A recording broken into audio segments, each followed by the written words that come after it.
Oh, it's a 2-song day. It's a 2-song day. Oh, I'm a DJ. How long would you be mine? Woo! 'Cause I could do forever if we only had the time. If we could live forever, how long would you be mine? 'Cause I could do forever if we only had the time. If we only had the Woo! Oh, oh baby. Oh, it's so good.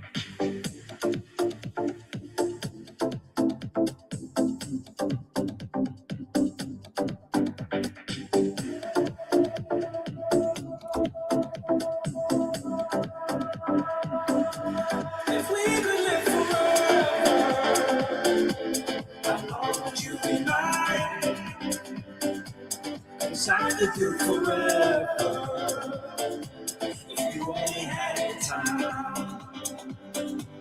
If we could live forever, how long would you be mine? 'Cause I could live forever if only had the time.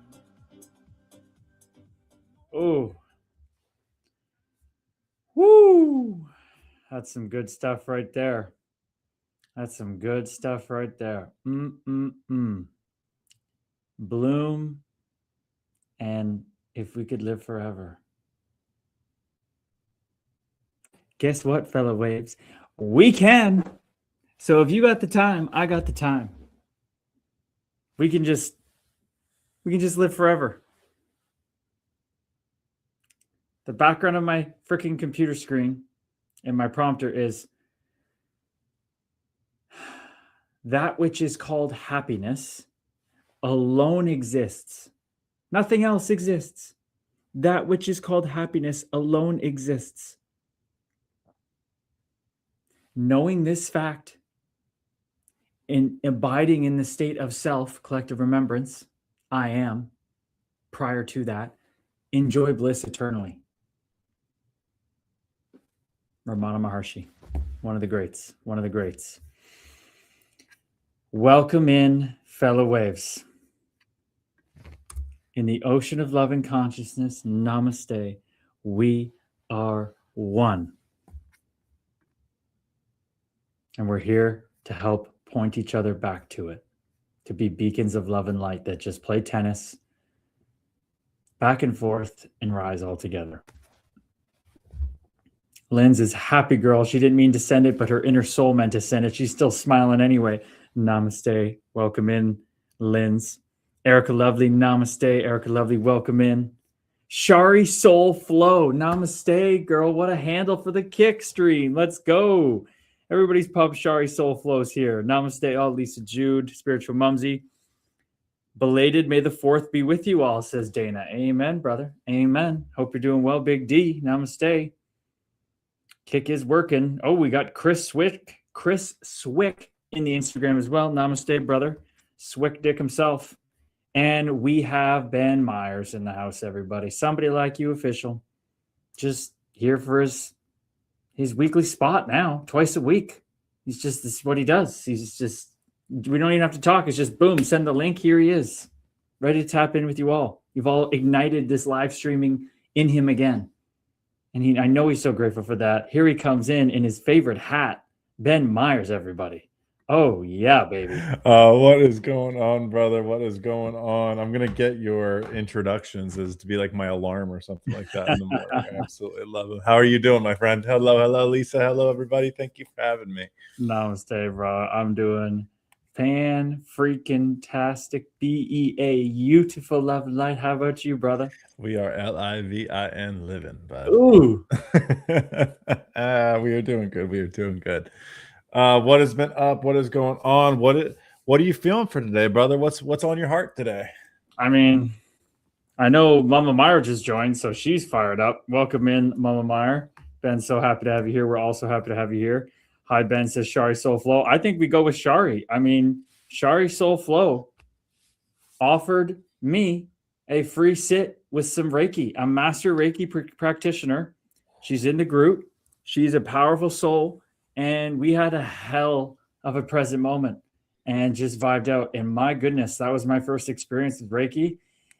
And that might have been the most affirming shit I've ever done. It literally affirmed like 6 different things on the path that I already intuitively have known. And it was just like the nail in the coffin for them. Reiki is beautiful. Reiki is beautiful. That type of energy work and stuff like that, especially that's so cool. You got to have that experience, brother. What was something you pulled from it that you're pulled to share? Well, how about we get into that's a beautiful question. I want to ask you what your experiences are because Dana's asking what it's about. So is that something you can tap in for us to set the table so Dana can understand what it's going to mean when we share a little bit about it?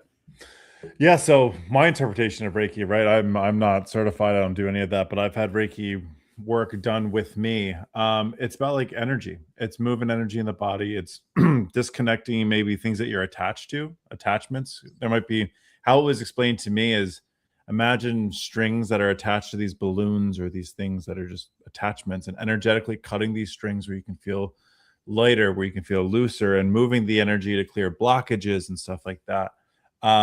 That's my interpretation of it. My experience with it as, the one receiving it and working through it. You learn to feel the energy in your body, that you are the energy in your body, that the releasing of energy is just the movement of it. And it's relationship with energy. Honestly, I'm going to keep saying energy. And that's my experience. Once again, I don't have a direct definition for it. Dana asked, what's the process of speaking meditation? So the practitioner I worked with, it was over Zoom. So you can do it I've done one in person and one in Zoom. It's just kind of like a meditation going in, and then they do their thing. What was your experience with it, Gabe? Was it over Zoom or was it in person? Over Zoom with Shari. She's out in Seattle. So as I was explaining to Lisa Jude, she asked, can this be done over Zoom or anything? And I said, yeah, because it's just all love and light, right? If it's all love and light, and we know also about the science of it, of our meat monkey spacesuits, quantum entanglement. You take one particle a billion light years away, and you take one particle here right now, and you change one, the other one does the exact opposite thing. It's called this spooky action, as Albert Einstein called it. He couldn't understand how it worked, but it's instantaneous change, fast, infinitely faster, billions of times faster than the speed of light. So if we can take that idea and extrapolate it, if it's all love and light, and if everything's interconnected, I use the example with Lisa. So Dana, see this black on my sweater? It's like, does the black over here have to move over here to be the black over here? No, it just is that. So think about the whole universe as this substratum of love and light consciousness. So if you are able to train yourself and tune into energy, you can just connect with anything, anywhere. So that's the idea over Zoom. And holy cow, does it work? This is why we're sitting here on this stream and all feel the love and light course up into us as we're on these streams, right? So Reiki is like an intuitive physical meditation. That's what I like to kind of describe it as. And when you're in person, somebody is using physical touch and hands over your body as well, and tuning into your energy and really just getting out of the way and letting the love and light flow through them to you. Over Zoom, I laid down right here. Shari set the stage for me and she could see me. And then we went quiet. She went on mute for 30 minutes and she just tuned into me and my energy and got out of the way and let her training and intuition flow through her. And let me tell you, I mean, my meditations are definitely getting expansive when I'm sitting, but sitting here, I lay down and it felt like somebody plugged electrical plug into an outlet. Like it felt like someone was tapping into my energy, just like it sounds. And it's not impersonal, like it's someone else. It felt like just love and light more flowing through me, and my mind got more busy. It got more vivid. It was playing little movies and little side quests and little like vision here and a little that, and I was just resting in it as I would in any meditation. But I could definitely feel that. And after 30 minutes is done, she welcomes me back in, and I mean, what Shari? I mean, it's just like if this was me a year ago, I would have been flabbergasted, right? But because I'm integrating these things and knowing them, not just like hoping they were real, like feeling them.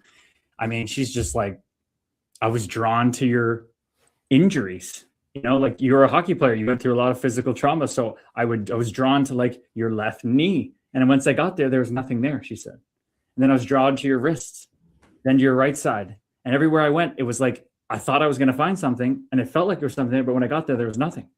And then it drew me up to your head. And that's where you've had all your most concussions and stuff. And she's like, once I got there, I literally got it. She said the energy just like blared it at her like, oh, it's here. He's just not believing it anymore. So it's healed. Mm.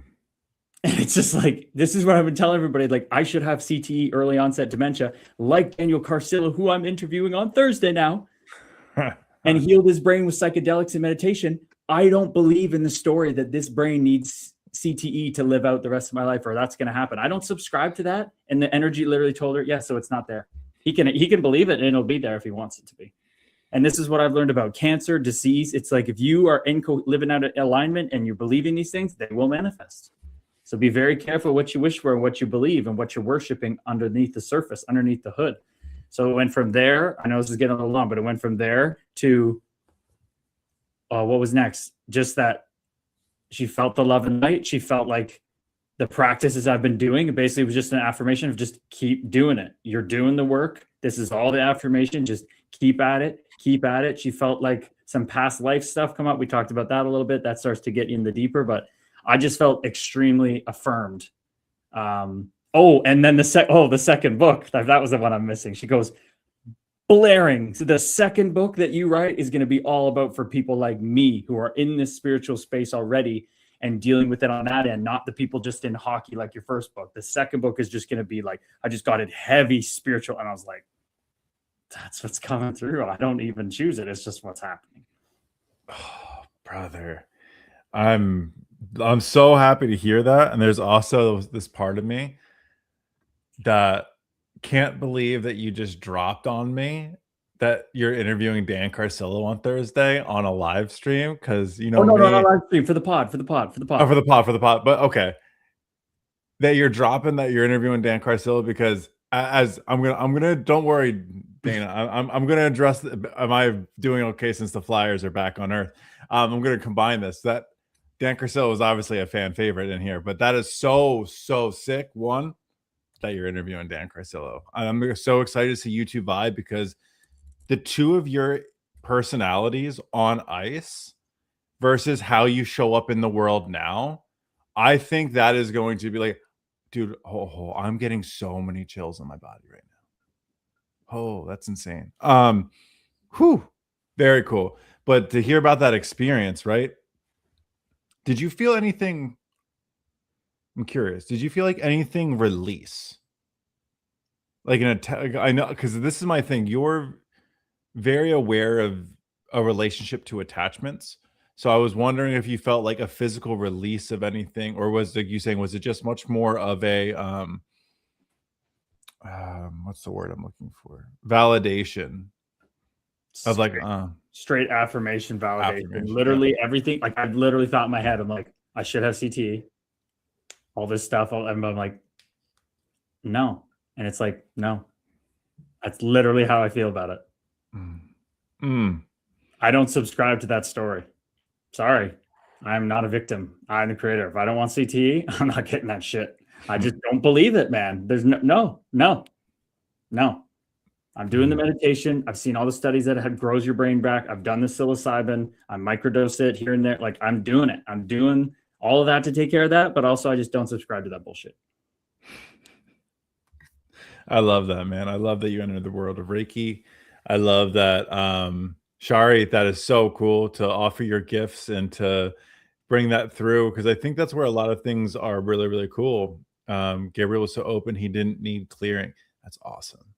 I think what a opportunity to bring that type of work and speak it into like more mainstream, right? I think that's just a really, really powerful thing you're doing, is taking your identity, former identity of an athlete, and bringing these type of experiences, this type of work, these type of individuals who do this type of work too, because it's incredibly powerful. I think it's way beyond more powerful than pharmaceuticals, but there's a place for like antibiotics and stuff like that. Like there can be this beautiful marriage of just not being attached and dependent on either. I couldn't agree more, brother. And that's why we took integrative health medicine and coaching, because we see it as a full human picture. So before we get into the flyer stuff and Dana stuff a little bit, I hope Dana got a little insight into Reiki a bit. And by the way, Shari did say in the group, she's offering a free session, one free session to everybody if you reach out to her. I mean, I don't know why you wouldn't jump all over that. Seriously. What a beautiful soul that's just going to continue to get more involved in our Love and Light community, I believe. But brother, tell me about your day. What are you vibing on? What's going on in your life? Fill us in. Vibing on. What am I vibing on today? We set up a time for couples counseling. Nice. On Thursday. That giving my mind and energy a little bit of direction instead of just feeling like it's ruminating in a pool. Feels good. Feels really good. Had good conversation today. Been really revisiting old behavioral patterns, thoughts, and emotions from a much different place, but still certainly present. So yeah, and as far as today, I'm actually just, dude, I was riding high on, I don't want to say riding high, but I was really, really present for the Cody Bass episode and the work that like my mom sat there and she goes, I can't imagine if you three ever sat in the same room together. And I go, Mom, there's like every one of our guests are incredible. And like there's just this weird thing of like, I feel like if I sat in a room with you, Cody Bass, and Thorbs, like that room would just be vibing so much. And the way he showed up, like I forgot his interview because I watched it so long ago.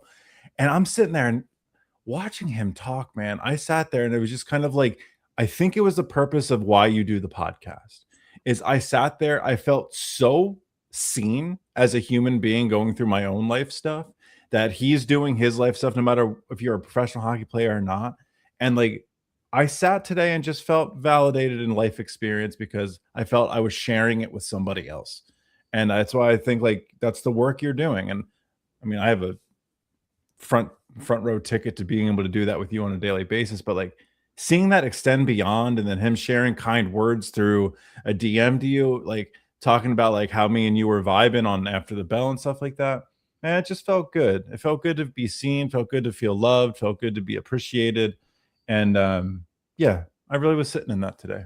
Brother, that's a beautiful little synopsis. I'll touch on the Basser stuff because you know you're a huge part of that, man. Like he's literally pointed it out, that us vibing back and forth on that he loved it. And you are what's allowing me to sit with these people better, man. You are that embodiment of holding space in your tender, loving fucking Ben way you do, that I've learned so much from, man. And to hear people telling me at the gym, I ran into Brian O'Leary, former hockey coach, being like, dude, like you got a skill there. Like you're just patient. You just let them finish talking. I'm like, well, in my head, I'm thinking, wait till the Kramer episode. Like, but we're jumping them around a bit, but they're not as linear. But this is teaching me just as much. This podcast, working with you, just teaches me as much.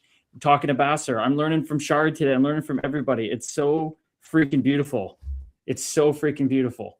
I appreciate you saying that, brother. But also, like, it's one of those things. Like, I think you're just discovering the version of yourself that you were hoping to discover for a really long time. I think that's what I always feel so privileged, whether it be with you or anybody I get to work with or just spend time with. I get a front row seat to people's arenas, and I get to sit there and watch like you align to that version of yourself that you probably for a long time thought never existed. It was just this pipe dream of, and now like, dude, it's fucking killer.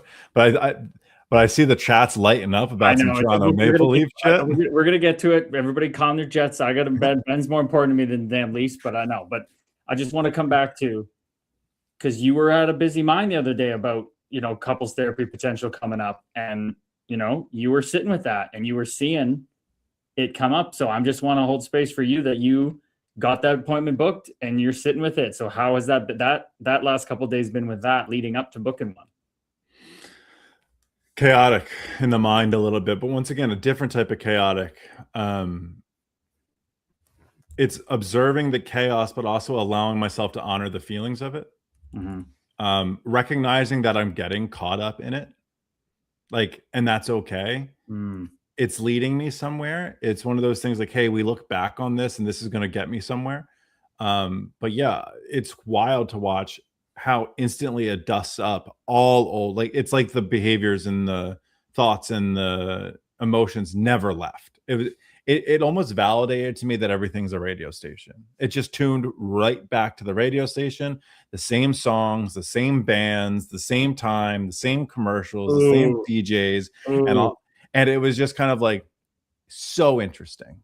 So interesting. It's just like everything's just a radio station tuned on. And I use an analogy that came through when speaking with my partner, and I think you'll love this because it's a light and shadows thing. I go, because what happened was something that happened that just triggered me.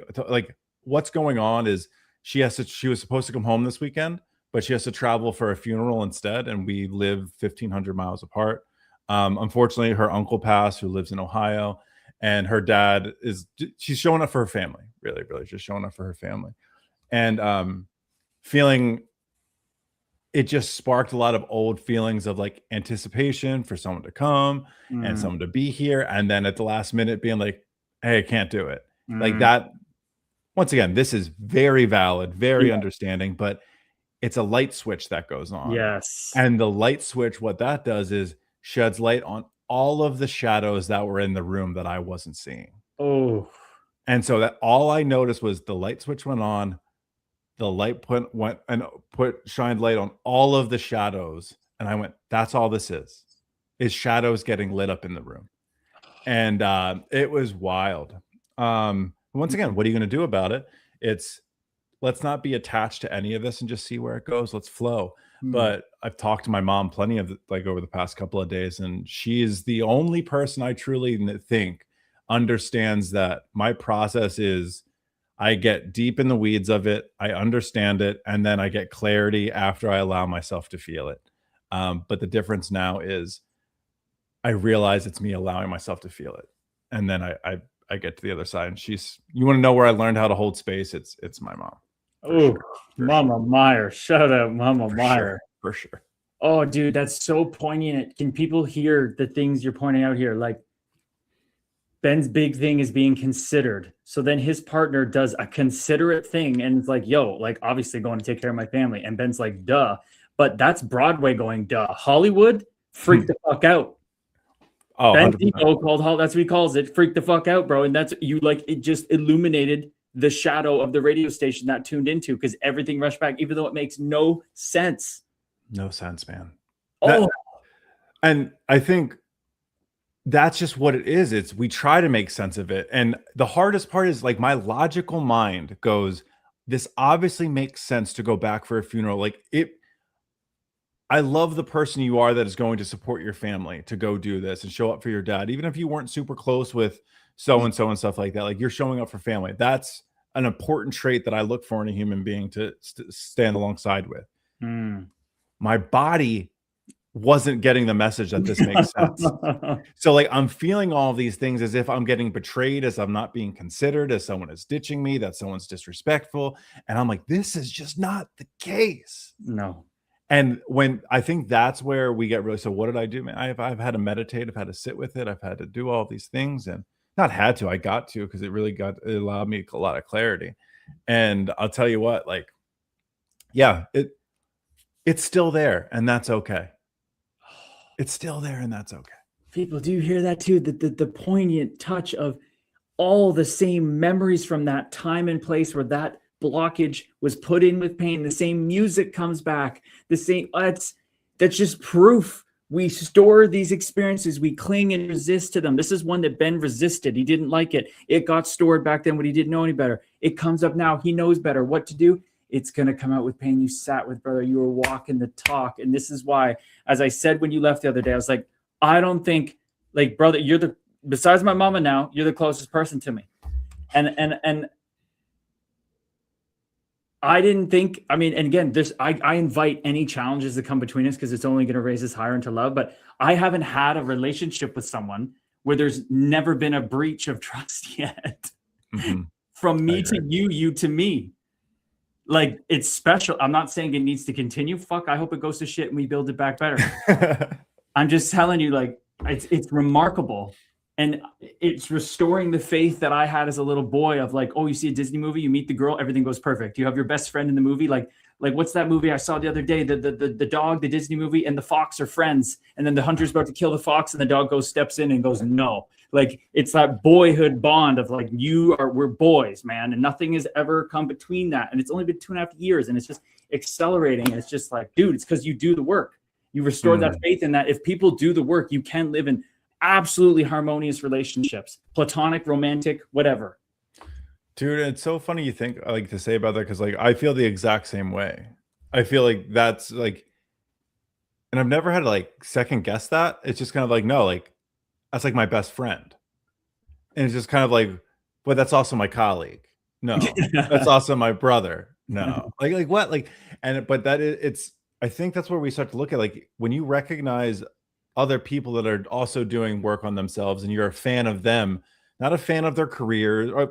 It's all one thing, right? It's not a fan of certain aspects of things and latching on to egotistical parts of stuff. It's recognizing like, listen, me and you are there to support each other on such a level of, hey, this is what I'm going through. This is where I would really like you to show up because I trust you. I think that's the biggest thing between you and me is it's trust.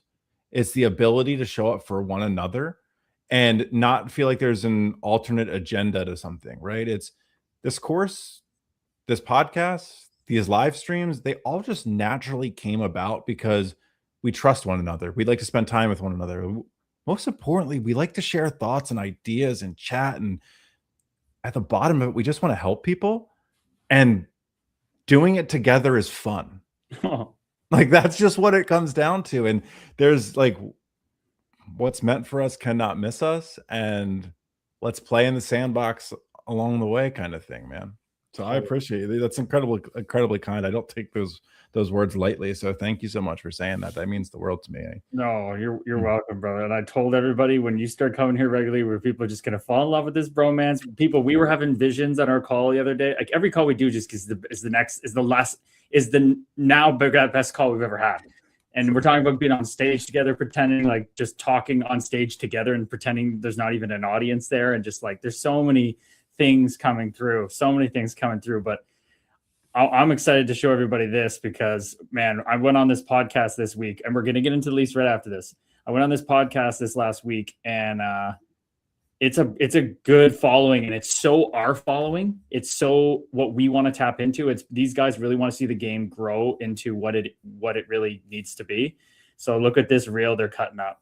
This is just like, I know my social guys are sending me, we need to do the draft lottery thing, but look at this, people. Like, this is, wait a second. So like, I love hockey, but I also got here on this fire. Take away that fire now. I love hockey, but I loved like Rob Brindamore, Darcy Tucker, like playing hard. I didn't want to be Ty Domi. Ty Domi didn't grow up wanting to be that, but I'm being that. I assume that stress just elevates as you get to those bigger levels. When you're living the dream that you feel like makes you like worthy of being a human, it's so nice. I was drooling to fight guys, but when it would swing the other way, when things weren't going well, then that was when fighting was hard. How to navigate through, especially a player that's coming up these days. Are you playing hockey because you like hockey, or you like the feeling it gives you? I played because I thought hockey gave me the conditions to be happy. Find yourself first, then go and express it. I know you said you're writing a book. You have the Fight Plan podcast. So for me now, what the game and my suffering and my pain led me to is now just wanting to create the conditions where a younger me could have figured this out sooner. So the podcast is a Fight Plan podcast to talk about fights on the ice and sports, but more so the fights we undertake in life, like I did. That leads to the book. to give the origin story in a big 400-page memoir, the deep dive, the most vulnerable raw hockey book I think will be ever written. And then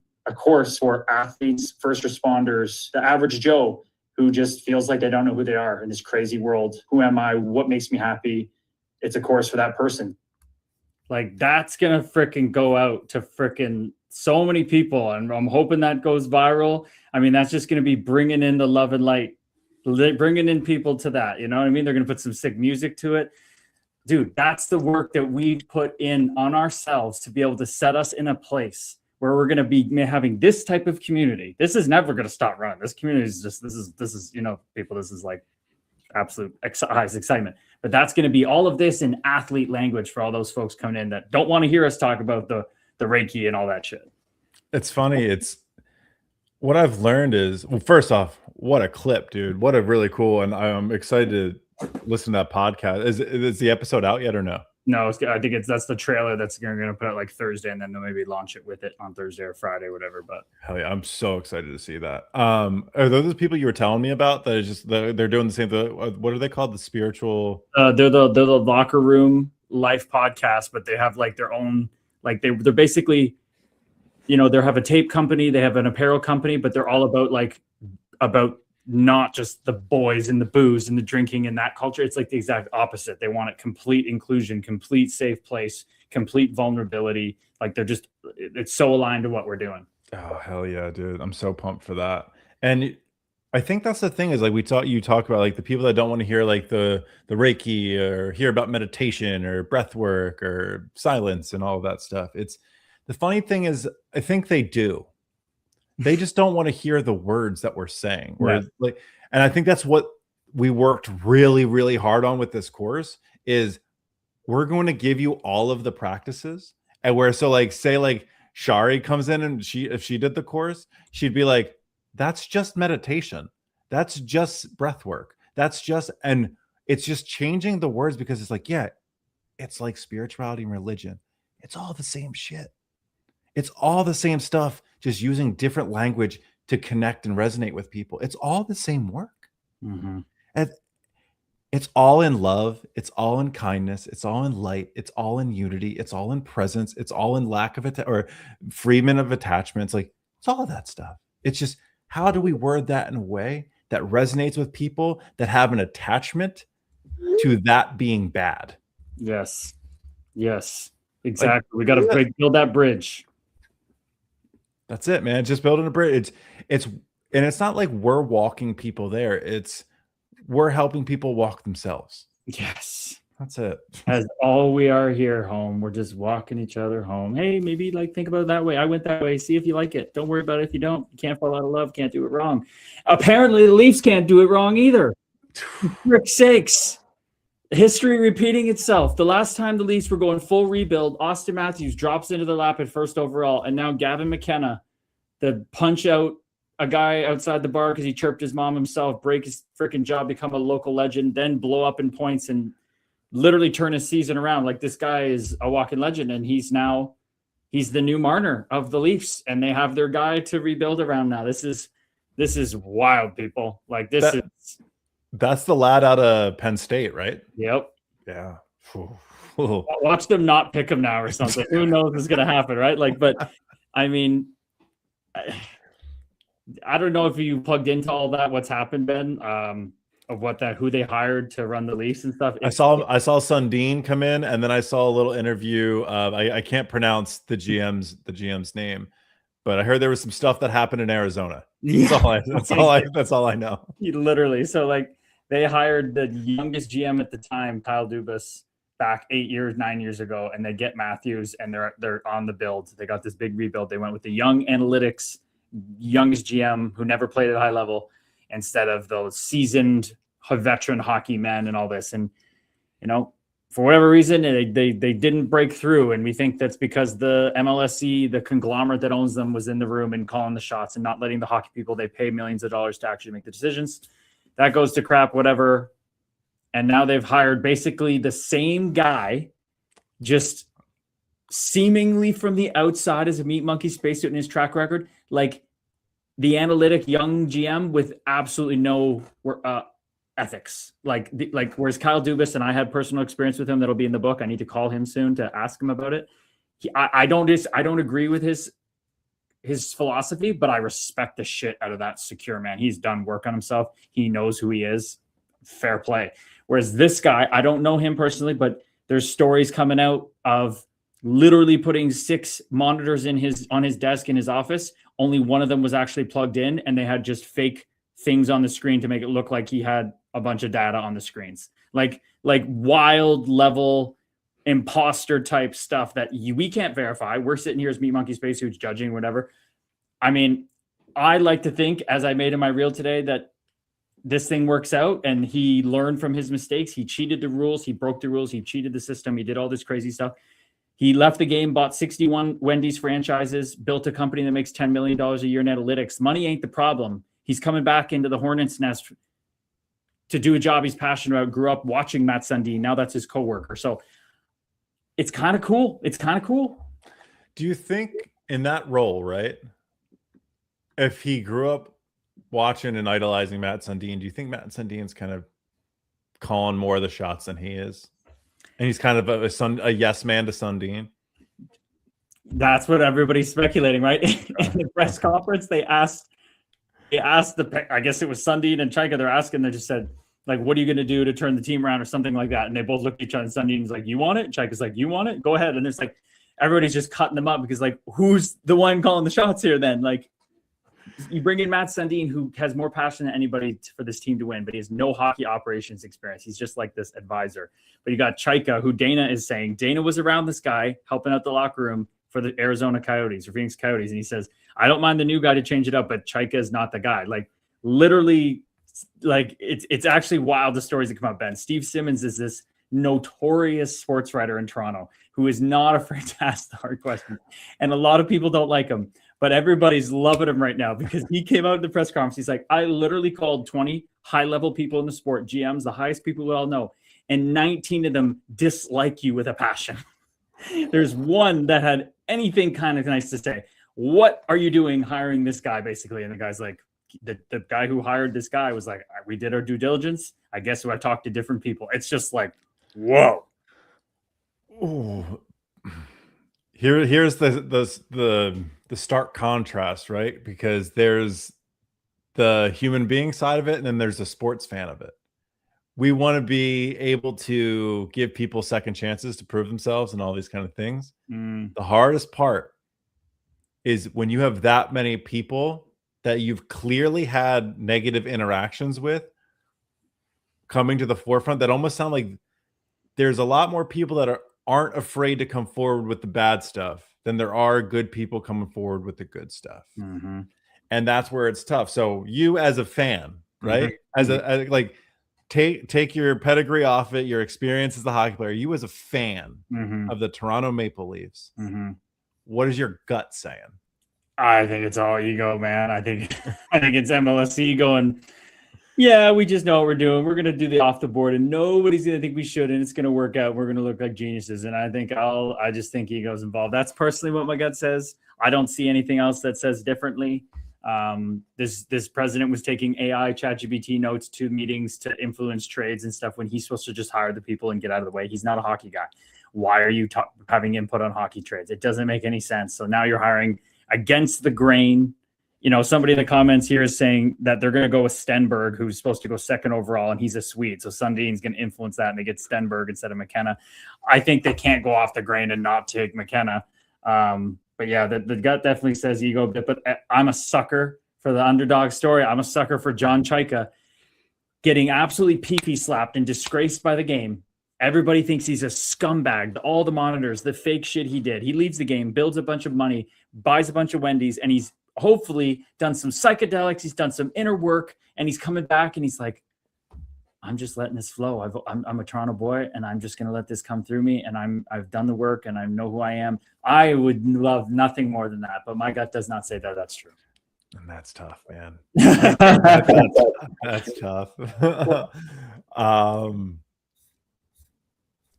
It'd be one, like, that's such a crucial hire because you're in a state of the franchise where you need stability. This isn't like a a swing and pray. This isn't a swing for the fences type. This is like more of like a safe hire, reliable hire, like almost kind of like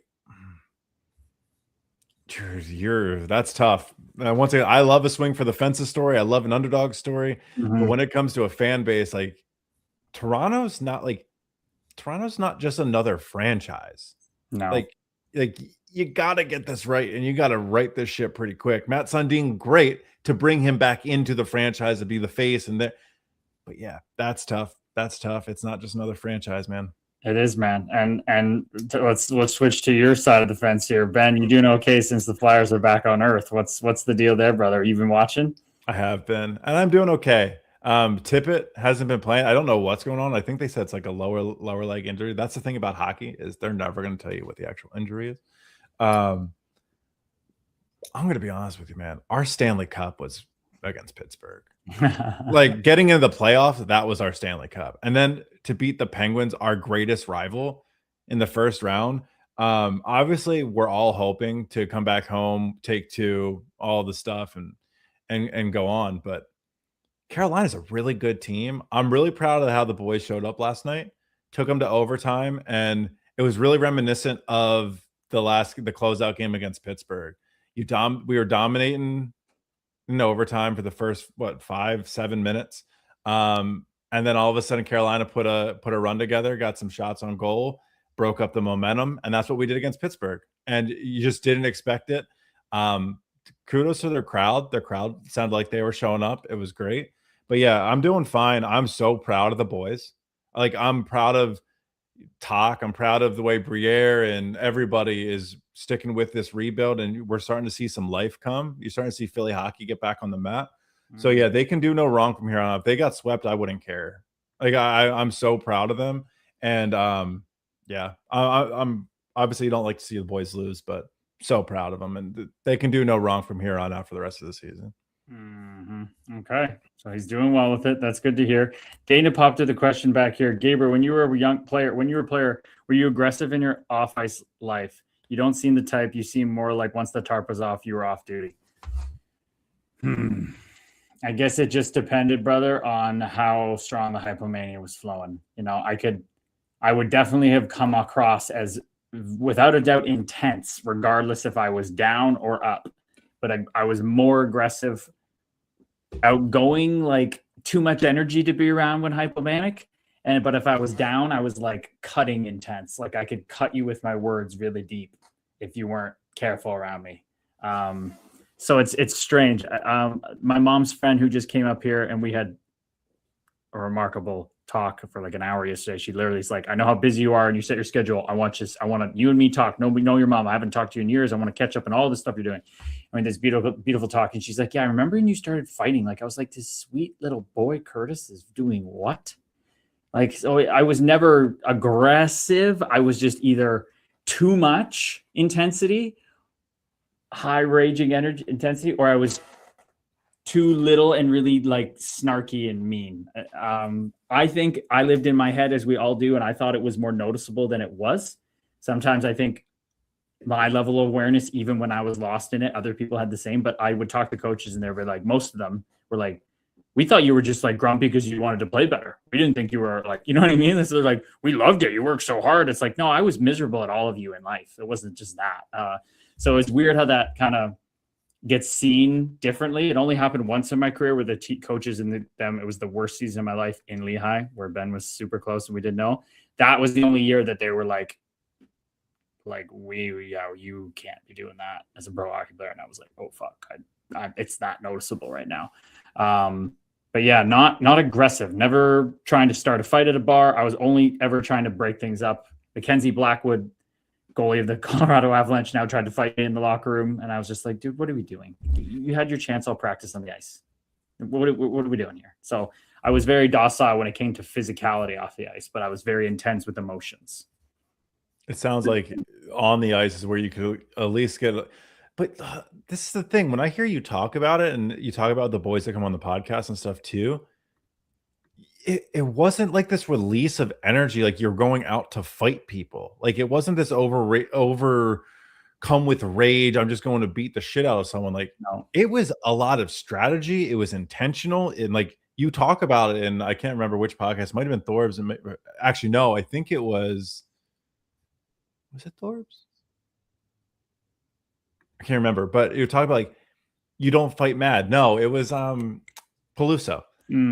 It's like very rarely, if ever. He said he fought mad one time. Like, and you said the kind of the same thing. Like a couple of times I was actually fighting mad, but it's all strategy. Because if you fight and get emotional, it's bad for you. It's bad for the team. It's bad for a lot of stuff. So yeah, that's what I was gonna say. It didn't seem like even on the ice you were we'll call it energetically charged. Like you were either, if you were on my team, you either were usually one of two people. You either knew I was a lot and you were somehow like okay with it on board, like, oh wow, Gaber's a lot, eh? Like let's fire him up or chirp him or piss him off and see if we get a reaction out of him. Or other people were like, yeah, he's a lot and I don't want anything to do with that. Whether I was working too hard or I was too confident, cocky, arrogant, just being like, I don't really give a fuck what you care about. I'm gonna go work hard, just get out of my way. But I think as the season would go along, we're on the team, 80%, 90% of guys would eventually get to the end and be like, oh, he's absolutely harmless, he's just a nut job. Whereas the few would be like, you're a fucking loser. And they would always stay. There was always one or two of those guys, but most of them would come around and be like, okay, he literally is only trying to, like, he's only going to hurt himself, if anything. It's this weird thing of like, it's kind of like you're psycho for hockey. Like it's you just got what sounds like, and this is my interpretation of how I read the room, is like you got lost in the sport and the role and the identity, and like that's where you just ate, was just being like psycho for the sport kind of thing. And once again, we're making an identity course because of a lot of the stuff that you experienced. Because like listen to the way like you're talking about that version of yourself. Like 90, if not 100% of the people in this room are like, really? Yeah. I can't picture you like that. Where I'm sure in a version of like, not just, I think you've done such a good job at separating yourself from that, the attachment to that identity. But like, there's people in your life and experience that are like, wait, that's all I know him as. That's crazy to be on this side of that fence and being like, I couldn't. I mean, I guess I could picture it. I've played enough sports in my life to understand the role that it was, but it's just kind of like, to be able to do the work you did, man. I'm always going to give you your flowers because that's incredible. But to be able to separate that and be self-aware and humble enough to talk about it as truth instead of trying to protect a former ego or a former identity, that's something I really admire. I appreciate you, Brennan. I definitely did try to do that for a while, especially as it tailed off. You know, the people who would say violence is hockey is like vigilante justice. It's like, it's wrong. You're like a criminal out there. I was so opinionated with religion and spirituality. I was just like, you don't like it, shut the fuck up and go watch something else. Go watch tennis. Why are you talking to me about what I do is wrong and all this stuff? I'm just doing what I do, you know? And now I'm sitting here like I can totally have the conversation with the score. I was like, look at me. I'm all peace and namaste. I wouldn't go back and do this again, but I appreciate the journey and honor it. And I can look through that door of ego-ness and be like, that's fucking awesome. That's part of being here and dancing in the meat monkey space. Like you talk about, the ego is not our enemy. It just needs to be, it's misunderstood. And once you understand it, it can be your paintbrush to paint a very unique life that we all express differently. So yeah, now I can sit on both sides. I can have a conversation with the person. There's a person in my life, Gabby, she's just like, we had a heated debates about that all the time. And now I'm like, yeah, I know I was an idiot, but it's still awesome.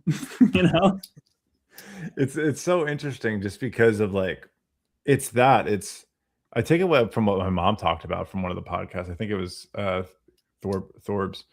It was there's a lot more strategy involved in the violence of hockey, and which makes it feel more artful when you understand it. It's like, yeah, it's strategy. They talk about like if you get the chance to even ask Carcel, because I think I just saw a reel of him talking about it. It was when it was the Flyers Pens, and when they came back to beat us when we were up 5-0 in one of the games.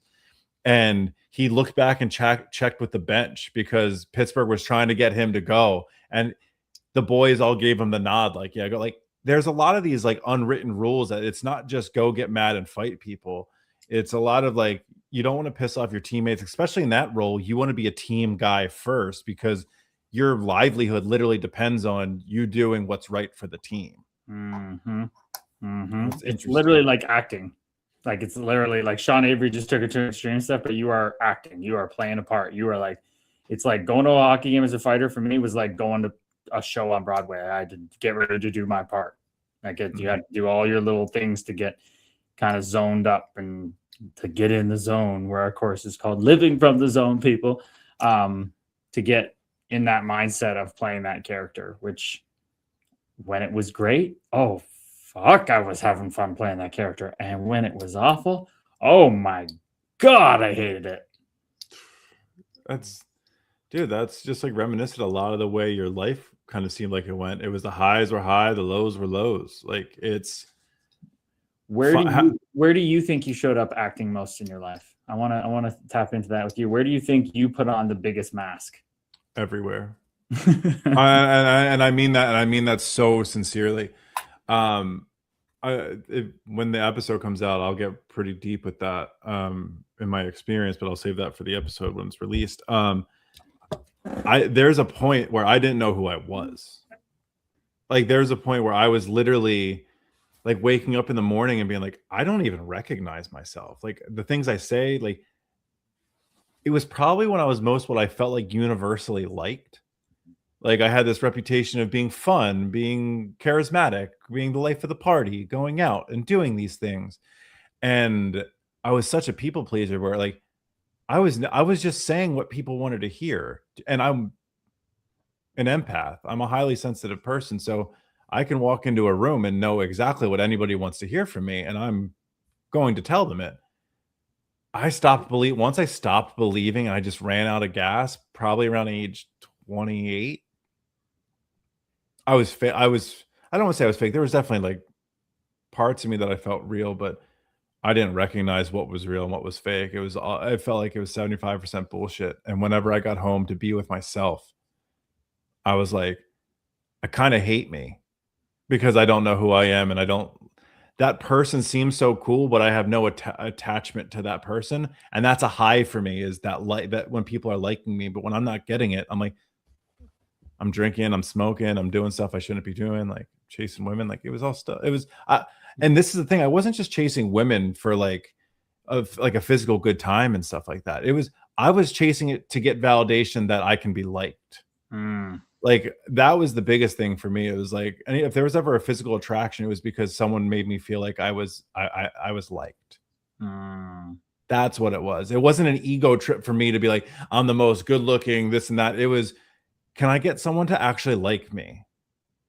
And then I started to think, how gross is that I'm getting people to like someone that doesn't exist, because that's fake. So I had to go through this whole thing to answer your question, where did that show up for me? It was everywhere. And then had to do a lot of work, still continue to do it. But yeah.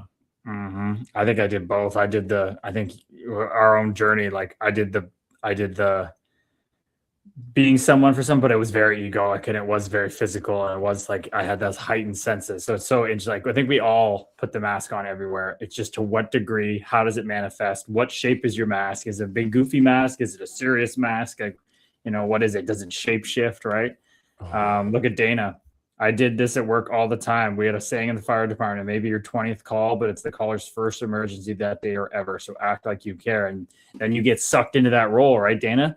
If every single call you're showing up like that's what you're taught, this is your 6,000th call or whatever the fuck it is, and it's this person's first time they've ever had to do something like this, and you have to put on that face, that game face, you have to put on that facade, and that hardens those emotions, that blocks up those pathways, blocks up the fascia that Shari was talking up today, that it conditions you to be that way, to just shut down the emotions, my man. What a great sentiment, or a great relation, Dana. I mean, I think about that even I can relate to that in my work. I usually cap I very rarely will take 3 calls in a day, because I know the last half of that third call, I am not showing up in a place of where like my energy is there for somebody who's trusting me with their livelihood, with their mental health. And that's something I take very seriously. So I won't take more than 3 calls, because I know somebody won't get the best of me. So you have to act like you care. And then once again, it's that oxygen mask. If I'm going to be able to help and do my purpose, I have to make sure I'm taking care of me and showing up authentically. Erica definitely popped in and said, my mask was with my loved ones. And then because of that, with any relationship, just got good at reading and mirroring. Basically, exact same as Ben, switched the ladies to men. It's this weird thing of like understanding that to some extent, like you said, Gabe's like, there's acting involved in a lot of things. It's like performing when we go out, we talk to people and stuff like that. It's just how far away from the truth do we get to where we don't recognize the truth anymore? Mm. And I think that was the scariest thing for me is I felt this huge purpose of why I'm here on earth. And that purpose, I've never felt further away from that purpose. Like I didn't recognize who I was. I didn't recognize why I was here. And then all of a sudden, that's when it came down to like when someone asked me who I was, I had such a good PR team to tell people what I want to do and what I'm doing and why I'm showing up in the world. But if I would have asked myself, when I would ask myself in private, where I had a bullshit meter that was like, dude, shut the fuck up. Like you are like, that is not true. You can only bullshit yourself for so long before it goes, dude, we're sick of it, man. Just tell the truth. No one's here to listen. And I remember getting really emotional because the truth hurt. It was like, oh my God, I don't know, man. I'm letting, then the whole thing comes out. I don't know if you felt this or anybody else in the chat did, but it was a lot of like, I'm letting down everybody by not doing this. And to everyone else's eye, they're like, he's doing great. He's just trying to figure stuff out. But like in my mind, it was this overwhelming, like, I have such a heavy mission of why I'm here. Not heavy in the bad sense, but like a strong mission to why I'm here. And I'm letting people down. Like people I probably don't even know yet. Like I'm here for them, haven't met them yet. And I may never meet them because I'm letting them down right now. Mm-hmm. So that's kind of something where like you see in all my notebooks, it's service and purpose, service and purpose, service and purpose. That's why I'm here. Service and purpose. Because that's the flow of the energy. That's what brought you out of the pain. You can't fight pain with pain. You got to introduce that love, and that's what we're all, doing. Yesterday, the theme of the stream, Ben, was, Lynn's asked about manifesting versus he was interested in manifesting, and she was interested in me talking about the I am, and it's like, well, that's the kind of the polar opposite. It's like, who are you manifesting as? Who's this entity you're manifesting as? Because what you're doing there, anything the ego is manifesting from a place of it thinks it's a separate entity, is inherently based on false evidence appearing real. So you're literally scared and you put on a mask because you're scared, which just invites more fear. Like it's just fighting fear with fear. You can't win. You can't win that way. So that's why I was really talking about my experience with that. And if we can intellectually sit here and say and see, all I'm doing by putting on a mask is trying to get something in the end that I can just go straight to. It's going to be pain both ways. But we can't know anybody's path, but they were on the stream last night to hear me flowing that out. And it's like, you could take it or leave it. You can go manifest from the sense of ego. It's okay, because that's going to take you home anyway. It's just going to come with what it comes with. It's all good. There's nothing wrong with it. And we'll be here to be at the fire with you the whole time. Right? Whereas doing it from realizing, okay, well, what if it's all my preferences and the things I think I want are just based on fear-based preferences? And seeing through that and then going back to yourself. And that's what Shari's talking about here. It's a very human way to deal with the world outside. We're learning to live inside out. We build the mask protectors from something, judgment, pain, or really being seen and not loved. And she's saying, I'm still really scared. This is the first community that I'm wanting to show up fully. Wow, Shari. Namaste, girl. Thank you for that. That's what's the love and light doing the work. That's what's being built here, is that you said it today on our call, that it's literally your own playground and sandbox, this community, to just build whatever castle you want, let it fall down 100 times. We'll still be there clapping when you're saying you're doing a great job. Oh, dude, that's so beautiful. It's so interesting you say that too, because something popped up for me when you said, if you create from a place of the ego and you're just going to create stuff that comes along with it, if you can recognize you're creating from a place of ego, that's your intuition telling you you're not being, right? You're faking. Like, it's very subtle. It's that understanding of like, I'm talking about this mask, and I created a bunch of wonderful things, a bunch of wonderful relationships, a bunch of wonderful experience. I had amazing nights out drinking and partying and spending time with love. Like Oh I yeah. would I would never change it. Like I shared so many laughs, some good times, like books that could be written for days, but I knew it wasn't me. But I kept trying to drown it with whatever was coming. And then but like there was there was the part of me is like, this isn't who you are. This isn't who you are. And that was my intuition. That was I was just beating it down like shut up. Like I want to do this. I'm going to do this. I'm only 18 once. I'm only 21 once. I'm only 25 once. I'm only 27 once. And all of a sudden it's like, yeah, well you're getting to the time where like this ends. Now you have to look yourself in the mirror. And it was at that point it goes, well now what am I going to start creating from? Rock bottom, because I had to lose myself to find myself. Like that's, and we look at this game, we talk about manifesting, creating, like that's the whole point of it. Like you talk about Alan Watts, or you talk about anybody, like this whole like illusion of duality. That's the game. Is you have to lose yourself to find you. It's a giant game of hide and seek.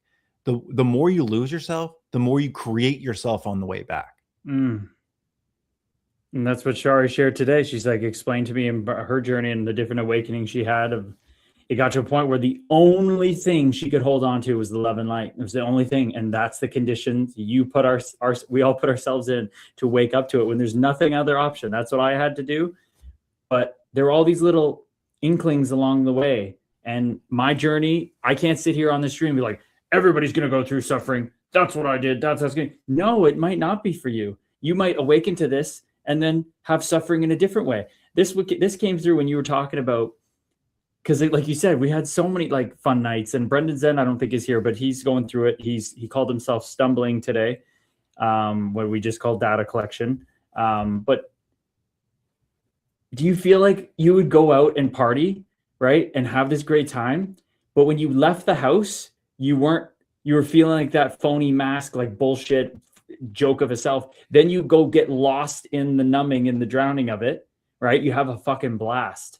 But as the night's winding, you're getting more anxious because it's like, oh fuck, I gotta go home to myself. And you go home and then it's misery again.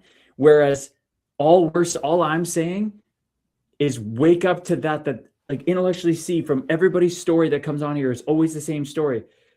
The goal is to flip that. It should be, I don't have to practice being somebody. I have to actually practice being a human being. That's how I see things now. If I went to a party now, instead of leaving the house going misery, oh, this is fun, and then going, oh my God, I have to go back to the misery, it's flipped. It's, I'm resting in peace. And then somebody's like, you want to go do something like whatever it is? It's like, okay, I can go like dip into that human mask and like be that for a little bit and whatever. But it's like, I always have the love and light flowing through me. It's such a beautiful switch. That was beautifully put. Yeah. Beautifully put. I so agree and I shouldn't say I agree. I resonate with that because I have such an aligned experience to that. Because I look at where I am now, and without you saying that, I don't know if I ever really would have thought of it that way. Where, what a cool moment. Like, I love myself. Like, I have tough days. We talked about all the stuff in the beginning when I jumped on here. But that used to make me feel defective. Like, there was just something inherently wrong with me. I'll never figure it out. I'll never get to this place of bliss and yada, yada, yada. I don't feel that way anymore. Like, coming home and being with myself is the reward. Yeah. Like, that's the coolest thing is like, oh, I get to sit for 10 minutes in the morning, meditate, move my body, do some qigong, and then have some quiet at the end of the night when I meditate for a little bit. Maybe I'll scroll my phone because I'm doing whatever. Like, I enjoy being with me now. And I don't know if I've taken a long enough time or set time like aside to really celebrate that, because for the longest time, that was my biggest nightmare, was being home by myself and having to live with my thoughts of not being good enough. So I appreciate that. I appreciate you opening the book and letting me read that chapter. No, I appreciate you. And this is just how it goes. It goes back and forth. Now I feel called to share, because, well, what happened the last time that whatever, mom had her birthday, I ate a burrito, ate some Doritos, whatever. It wasn't an issue that I ate it. I worked through that, but then it was the after effects of feeling like it diminished the channeling. I got lost in the pleasure of it, which then made me feel the ambivalence of, in a way, oh, I have to sit with these thoughts and these cravings again after knowing I shouldn't have done that, whatever. Working through that with you, sitting with it, deepening on Sunday night. I went to the same place I've been before. I walked in. I didn't leave awareness once. I took videos of the whole thing. Here's the where it gets a little dicey, is like, I enjoyed it, but I didn't allow myself to drown in it. That's the distinction. I stayed in the seat of awareness. I didn't leave it to indulge pleasure. So that when I took a bite, it wasn't like, I take a bite, now I'm meat monkey space. Oh, it tastes so good. And then it's done. I'm like, oh shit, I did it again. No, I just stayed in awareness. I watched the body eat some tangy cauliflower and mixed vegetables with curry. And I just watched it happen. I had beautiful dialogue with the Indian folks there, just meditating between, but like the whole time I was just present. And I walked up out of there pirouetting into the night. In the past, where I would be binging in the parking lot, about to puke, I'm sweating, I'm like eating all this spicy food, I'm like a freaking glutton, like what you see in like horror movies of like, ugh, like just like, I just moved on to the next moment. I went to bed, I woke up and I was like, huh, I didn't have to go do that, indulge it, and then come back to misery. I just stayed in peace the whole time. And I'm like, I don't feel any different. It doesn't matter what I eat anymore. If I eat this, the body might feel a little more stuck up, or this like this, or a little bit. It doesn't fucking matter. Just, there's nothing pulling me there as much. It was just like, and the peace that's come from that, people feeling another layer of the mud get washed off the diamond. Holy cow. Like it's just another level of peace deeper. You know what's so interesting? One, that's awesome. What I love to hear about that is I take away from that experience your relationship to attachment. You didn't overcorrect, which in the past, all of us, I think what we do is we recognize something happened. We don't want the outcome again. So we go the complete opposite side and we demonize what we did. So, which I love to, that's such an incredible, I don't want to say feat, it's awareness. It's intentional awareness. I guess that is awareness. That's what Mr. Goddess says, is just hit me so deep. You don't want to, if you don't, pleasure puts you to sleep, pain wakes you up. If you don't want to suffer, don't go to sleep. I didn't go to sleep. You would leave the house to go party and have a great time. You'd pleasure yourself to sleep. Then you have to come home and wake up from the pain of being alone again. I would, because it's so ingrained in me, I had the best times eating food with my dad and my grandparents. It meant love to me. When I ate that much food, it regulated my vagus nerve. I got the love externally from my family. I got the inside internal regulation of the vagus nerve. I felt whole, feeling stuffed to the brim. I was celebrated for being stuffed to the brim. That boy's got 2 hollow legs and his Scottish accent, whatever. Like, just like he's fucking holy. Like, I'm just like, I'm the coolest. I get to eat my face off and everybody cheers. I internalized that love and that attachment to me. That meant so much to me that I would stuff my face with anything to feel that love. And now I've done the work to go back through the feeling, able to sit there and say, okay, that food is sitting in front of me.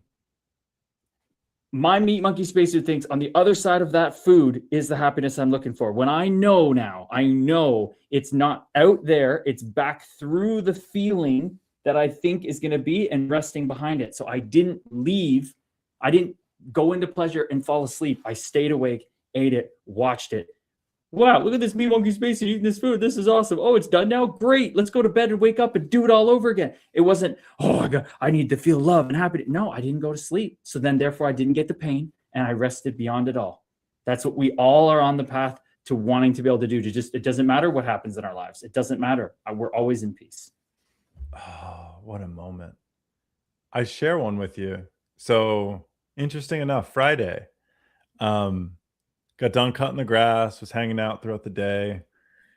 And it was one of those days I remember, like, it was beautiful on Friday. It was beautiful today too, but Friday was like one of those days. It was like reminiscent of like it was a Friday getting out of work and you text the boys being like, where are we going? Where are we grabbing wings? Where are we getting some beer? What are we doing? That kind of stuff. Yep. And I don't know what came over me. I texted my buddy that I was like my best friend. He's got 2 kids now.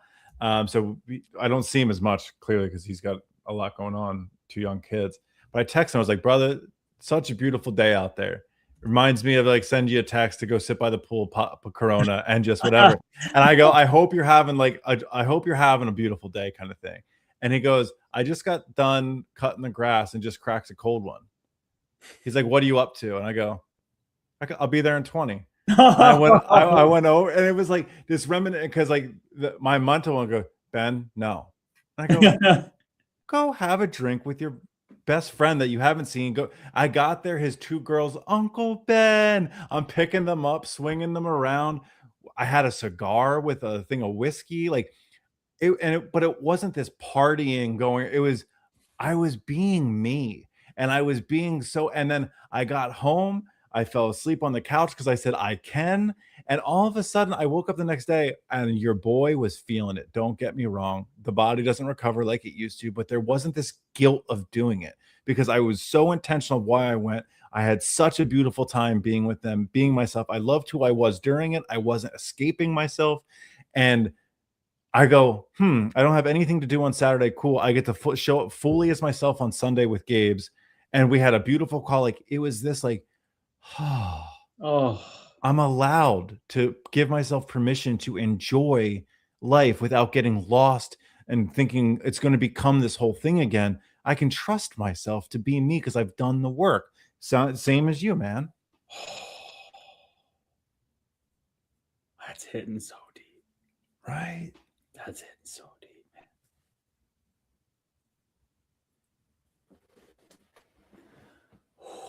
What's coming up, man? That's so beautiful, man. Because I'm feeling that as you, because we're talking to ourselves. I'm feeling that, living that as you in my own experience, but like too, just I wouldn't have been able to hear what you just said without sitting here and my mind tormenting me, being like, oh, I shouldn't have had the whiskey, cigar, that's bad for the body, health anxiety. I don't know, but that's not going to help my spiritual journey.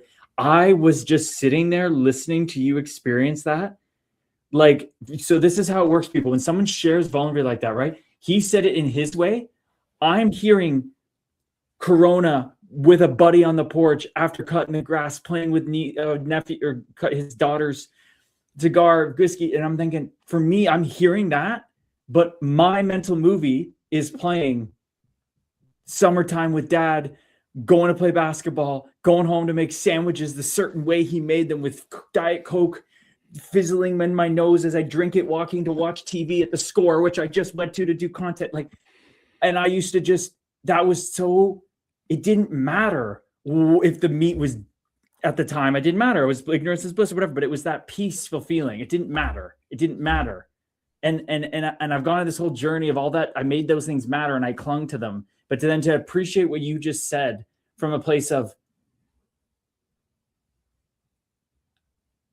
hard to verbalize, but like you can enjoy, you can find the peace of being nobody, and you still are this expression of life. You don't, everything just gets enhanced. Instead of eating something as a kid and your ignorance is bliss, but you as an adult and you eat it and you know you want it, but you want to enjoy your life, but you can't because there's health anxiety and the spiritual journey. I just got to be like a kid again with that food I ate the other night, with you hearing your story. And it was freedom of listening to that without the incessant voice in the head. Your video that you sent me of, it was about the from a place of attachment. Yeah, it's all attachment. There was, so in the past, that same voice goes through my head, Ben, you can't do that. It's bad for the brain. That's bad for the body. That's bad for this. You can't do it. Not allowed. That's an attachment to a narrative. Not an attachment to the whiskey or the drink or the cigar. Like I haven't had a cigar in 10 or 15 years. Like It was kind of showing me that I no longer have an attachment. I was in a moment and I allowed myself to be in a moment of time. And I get to spend it with loved ones. I got to spend it with friends. I got to spend it talking about old times in college, in high school, in middle school. And instead, like, I used to get like wrapped up in those moments of like, oh, the good old days. It's not like, no, it was such just a moment. And that was part of it. And then the next day I was feeling it and being reminded of what I did the night before, but it was like there was no attachment to that narrative anymore. And I go, beautiful. On with the rest of the day. Drink a lot more water today. Yeah, because I guess I also just feel in my monkey space that I feel very strongly. So the pain the next day feels strong. The pleasure at the time, it felt strong. But it's, I don't know, like you don't stop manifesting people when you remember who you are. It just comes through you so much cleaner. Like instead of like knowing that I can do whatever. Like I even being like a vegan, as somebody who's like put a gun to my head and you have to eat this dead animal, it's like, okay, man, fuck me, you're gonna put a gun to my head. Okay, like I wouldn't have a problem. There's no attachment. Like being forced to, what am I gonna do? Like, I don't know. There's no like guilt that comes with it. Because I'm not afraid of fucking dying. That's, I think, for me in this, what I'm talking about. And I'm not afraid of pain and suffering. What did we talk about last night on the stream? We don't all seek happiness. We just seek not suffering. Because in the absence of suffering, only there is happiness. So we can't seek it. We are it. We just don't want to suffer. So find out who you are. And I don't have to suffer the way I did anymore. And I see how it just deepens and keeps deepening of like the pain in my legs at the gym. It doesn't hurt this. It's turning into like kind of joy when my legs hurt at the gym because I'm watching it and I know I'm not it. And now I can like go eat something like that's a little spicier or whatever. It's just like, it don't fucking matter. And I feel a little bit different the next day. And it's like, okay, cool. I'm an eternal fucking being. I'm not dying. It's my monkey space who've given me some signals. It's not pain. It's information. Hey, you eat this, you're going to get that. Perfect. I don't care. We'll go and do the next fun thing. There's no this like guilt and shame and I'm going to die. It's freedom, man. It's just this. I experienced that freedom that night. And then hearing you say that, it's so freeing, man. There's no attachment. It's just falling away like a leaf off a tree. And it comes down to the attachment because then it goes, the next time, you get that itch, you go, where is it coming from? I just watch it. It's just a wave. It's like at a wave pool. Here comes the wave again. So what? Who fucking cares? I'm going to go have a Corona with my buddy. Don't fucking matter anymore. Bring on the fucking wave pool, the waves, the storms. That's not me. I'm the fucking space in the room. Doesn't matter. And because that's the thing is, it was the moment that I was pulled to it, right? It wasn't this of like, I'm trying to escape this. I'm trying to like, it felt from a pure place. I recognized that. I allowed myself the freedom to do it. And now, have I had thoughts to do it again? Yeah. But I recognize where that's coming from. Yes. I've had thoughts of it again too. And that's you're allowed but I don't care. You're allowed to have the thoughts. They're coming either way. I don't get. I just don't care. I can literally just turn away from them now. It don't matter. I have so many things that we're creating out of love and light that nourish me. I don't need to go that. Like, I'm literally writing in my book. We're getting to the last chapters of the final editing and stuff. And I'm literally talking to myself near the end and I'm chirping myself because I'm at the point where I'm in my mom's basement and I'm just trying to just eat. I'm just binging all this food. And I use this example of like, I'm talking to myself in my head, like if you were eating a bag of chips on the couch and mom came down and took it from you, you'd throw a fucking fit like a toddler and go to the grocery store and get them because you need them. You need them. I'm literally talking to myself like that. And now my mom, if she came down, she wants to go to sushi for Mother's Day. If we go and eat that and she just takes my food away and says, you can't eat it, I'd be like, okay, I don't care. It doesn't matter. I'm fulfilled. I'm an overflowing hose that's never ending. Who care? I don't care. I don't care. I feel that. I know I should not care. I know I should not get. No, I feel it. There's a huge difference between thinking Santa Claus is real and then I think he's real and then I know he's not. I don't need to think about him anymore. Mm-hmm. Or but then you believe in him again for kids. But then you have know the show. It's Santa. Let's go. Exactly. Yeah. Exactly. You can go back in and have the most fucking fun ever. That's where you're at. Is you're having fun playing the game. We're all just what this stream is about is our relationship to Santa. Colin, who just joined our community, messaged me. He's like, dude, just what you say about Santa, man. Like, what's up? I gotta know what that's all about, man. That's so funny, dude. That's it, man. It's embodied. Sherry said it. It's embodiment, right? It's I think the biggest thing, I have two things actually. One is the biggest thing is the why. Where is this coming from? And be truthful with yourself. Am I running from something? Am I celebrating something? Am I allowing the moment to be a moment? And I just saw a reel today, and I think I reposted. I don't think I shared it though. It's what would I do if this was fun? Oh, So when I'm going through something, when I was looking at couples counseling and all this stuff, I go, what would I do if this is fun? I would put on music, I would dance, I would vibe. I'd be like, oh, where are you? Because that's the level you're bringing things. It was some dude. The reel was a guy went to like an Airbnb to get away for like 4 days, and there was all these construction workers outside hammering all day long. mm, And he's like, the first day I threw a fit. The second day I asked myself, what would I do if I was having fun here? He mm. went out and bought all of the construction workers smoothies from his favorite smoothie spot, Fuck gave yeah. them to him, and then the rest of the time he was there, they were blasting music, and he'd be in the house like vibing with me. He's like, it was the best Airbnb stay of my life. And Mm, it's like that kind of stuff. It's like, what would I be doing if this was fun right now? And mm. it's like it's just it's really cool. Like I think I wrote in it on a comment on it. I was like, brother, I think I just got my new motto for a good new reframe for myself.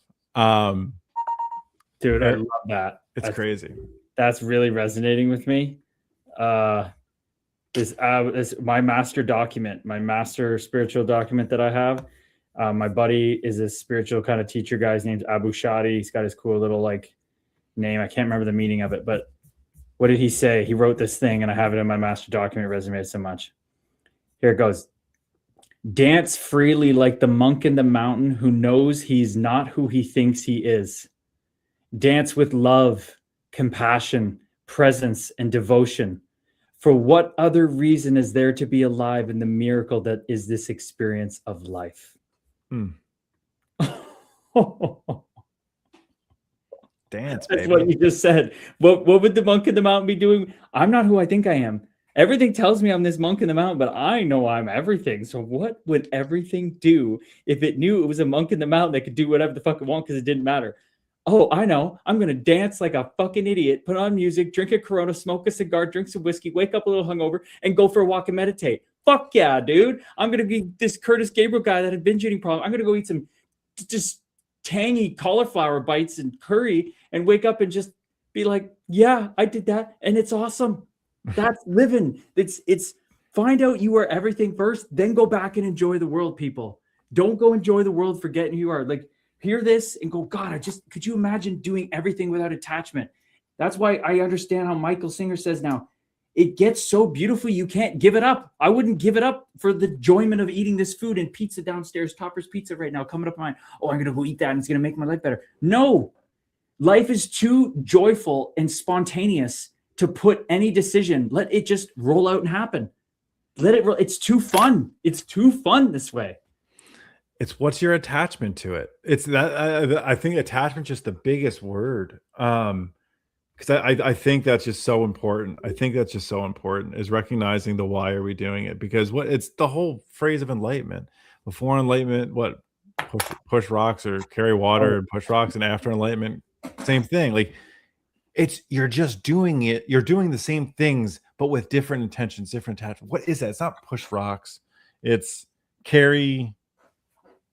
Oh, come on, Ben. No, I got it, dude. The synchronicities are going wild. Okay, there's this spiritual teacher. He's coming out of nowhere. He's young, Ravi Prasad. I read through his whole fucking website. We're all enlightened. Okay, we're either all enlightened or nobody's enlightened. He's that too. Okay, just all I have to say. He made a video today about he doesn't like the full chop wood carry water thing. He's like, there's a flaw in it. He goes. Before enlightenment, chop wood, carry water. After enlightenment, chop wood, carry water. And he's like, no. Before enlightenment, chop wood, carry water. After enlightenment, you may look like you're chopping wood and carrying water, but you ain't doing nothing. That's how I feel. When I went and ate that food, I wasn't doing that. When I'm on the stream, I'm not doing this. And that not doing is the freedom.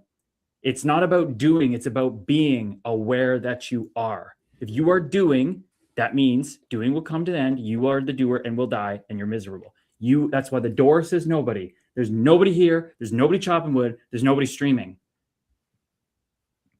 So it may look like we're streaming and being boys and all stuff, but I ain't doing shit right now. I'm just letting what happens. And it's very hard to intellectualize that and understand that, but that's where we're all going in this life or the next. Dude, I love that. And you talked about how you put I on the inside of your, or like right on your hand. At the beginning of the stream, the one thing I want to say, like, I want to put B. Like just the letter B. Why B? Because B. Being. Yeah, like it's like it's just like because my big thing is like be it. It's like the like the whole tuning the radio station and thing like that. It's B. Just simply B. So for you, it's before enlightenment, chop wood, carry water. After enlightenment, B, the chopping of the wood and the carrying of water. That's it. That's it for me. Same thing. It shows it's the same truth said in two different flavors of ice cream. Ben's lovable Ben and Jerry's, Gabriel's fucking Rocky Road. That's it. It's just the same thing said differently. And you all get to choose out there what your sounds looks like. Everything. It's your playground. It's your journey.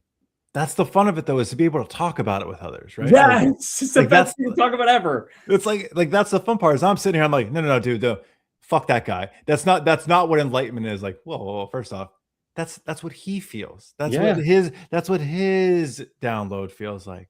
But the fun part is this experience is we get to be the artist as well and be like, what does that resonate? What does that feel like for me? And I go, be the chopping of the wood, be the carrying of the water. It's the same thing, but it just resonates. Like, and then you get to talk about it with you and you're like, no, this is what it means to me. And we're like, how much fun is it that we're saying the same shit and we're vibing and we're just talking to ourselves? Oh, dude, I get so juiced up. I get so juiced up. Oh, dude, we're on a collision course to just be in full spiritual podcast. We both know that it's coming down the road. We're already doing it right now. It's coming. We're already doing it right now. Okay, let's check into some comments because we're just vibing. It is embodiment. Okay, Erica, I was talking to my dad today about discipline, devotion, and disciplining children versus being devoted to teaching them how to be the best version of themselves. And he brought up that you got to let kids be kids. I said, and sometimes you need to let adults be kids too. Enlighten Erica Lovely. Wow. There was a post that was talking, I think you shared it as well. I think you put it on your story. It was talking about the difference between discipline and devotion. Yes. I loved that. Oh, mindset shift. And I go, there's the words I was looking for. That's like, once again, how can I get that? It's devotion to myself. It's not discipline of I have to be this thing like David Goggins. Like that works for Goggins. I love it for Goggins. I mean, dude's a legend. Devotion to myself is a place of loving myself. Yes. So that and allowing kids to be kids, one, having that awareness instead of forcing kids to be adults. And then Erica saying, and I said, sometimes you need to let adults be kids too. That's all I think adults need to remember how to be kids. That's it. And that's what Jesus said. That you will not enter the kingdom of God in heaven if you do not return like ye little children. That's what we all have to become. But the monk dancing in the mountain freely, he's just being a big monk, a big kid. Sorry. He's just being a big kid. Just being a big monk. I want that. I'm looking for a tattoo to fill my space right here. And I think I want to get a big monk. I think that's what I want now. I just want a big monk. Fuck me. Oh man, Shari Soulflow. Maybe it's ego in driver's seat versus soul authentic self-driving. It's the awareness where you are. Amen. And Ben always likes to bring up that analogy of what I said of just we all think we're driving the car. It's like, fuck no, get in the passenger seat, put your feet out the window, crank up the aux cord, run the tunes, let Jesus, whatever you want to call your rubber ducky, your dog, God, your Connor, Mother Earth, drive the fucking car. It's like remembering that, like it's the famous saying, we're not humans having a spiritual experience, we're spirits having a human experience. Like, but remember, a really important part of that is having the human experience. Like, I came here for a reason, right? Like, I came from here, I came from the earth for a reason. It's like, now that I'm aware of that, like, have the experience fully, but do it with integrity. What I feel like integrity is for me, right? Like, like do that and like, how would you want to show up and have this human experience. Like there's going to be fun, there's going to be love, there's going to be lust, there's going to be grief, there's going to be sadness, there's going to be have them, be them, allow them to flow through you, but don't allow them to own you. No. Like, look at Cam, spiritual dad. By the way, so happy to have you back in here. I haven't seen you a couple of days. Spiritual Cam Scully. Hope you're doing very well. Seeing your gratitude streaks. Seems like you've been vibing, but that's what he's saying here. There's a drill that started right before yoga. Teacher said we can't control it, so we might as well invite it into our practice. It's like, just logically, I read this part in Michael Singer one time. It's just like, the only thing you can do is make a situation worse. You cannot make it better, ever, ever. The only thing, anything's happening, the only thing you can do is pile on it with complaining, make something worse, get in the way. He's like, why are you doing that to yourself? You could ruin that yoga class. You could just be like, huh, what an amazing way to let go of this ego more. That's life in a fucking nutshell right there. Turn the attachments into your road to freaking heaven, man. That's what it is. I told my co-author today, I said, I feel like we're going to do a book one time called just, what is it called?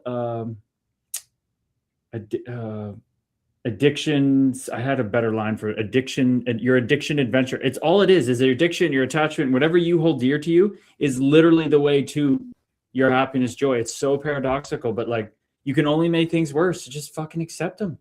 Who do you think you are? As this ego that thinks it's God that's going to make something better. You can't make anything better. Nothing. Not one thing. So interesting. Who do we think you are?